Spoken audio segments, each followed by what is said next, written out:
অসাধু ও প্রতারক বীজ ব্যবসায়ীর কাছ থেকে ফুলকপির বীজ কিনে প্রতারিত হয়েছেন ঝিনাইদহের শৈলকুপা উপজেলার মির্জাপুর ইউনিয়নের শ্রীপুর, মোহাম্মদপুর সহ আশপাশের কয়েক গ্রামের প্রায় শতাধিক ফুলকপি চাষি। এতে তাদের প্রায় কোটি টাকার উপরে ক্ষতি হয়েছে। আমি এখন দাঁড়িয়ে আছি মির্জাপুর ইউনিয়নের শ্রীপুর গ্রামের মাঠের মধ্যে।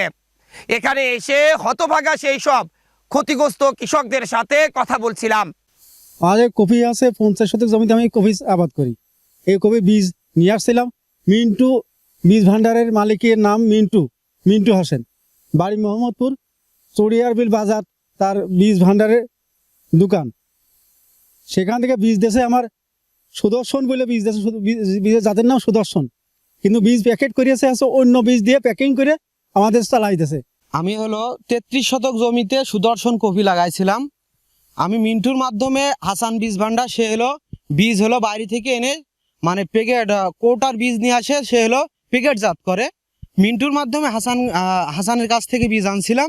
কিন্তু আমাদের পাশেই অনেকে সুদর্শন অরিজিনাল বীজ যারা নিয়ে আসছে তাদের কপি 1.5 কেজি 1 কেজি এমন ওজন হয়েছে। আর আমাদের যে বীজটা দিয়েছে সুদর্শন বলে, সেই বীজটা ফুল বেরোনোর সাথে সাথেই বুরকনি হয়ে যাচ্ছে, মানে সবুজ হয়ে যাচ্ছে। এখন এই কারণে আমরা মিন্টুর মাধ্যমে আমরা হাসান বীজ ভান্ডারে গেছিলাম।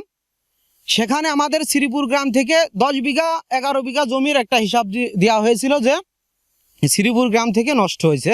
এত সময় ক্ষতিগ্রস্ত ওই সকল কৃষকদের কথাই শুনছিলেন, যারা অসাধু সেই বীজ ব্যবসায়ীর নিকট থেকে সুদর্শন জাতের ফুলকপির বীজ কিনে প্রতারিত হয়ে কয়েক লক্ষ টাকা ক্ষতির শিকার হয়েছেন।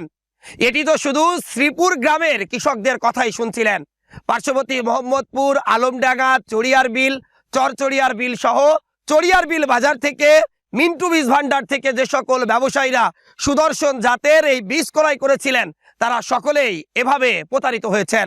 তবে অনেক কৃষক বলছিলেন, যখন এই আগাম জাতের এই বীজগুলো তাদেরকে সরবরাহ করা হয়, তখনই তারা প্রতারণার শিকার হয়েছেন।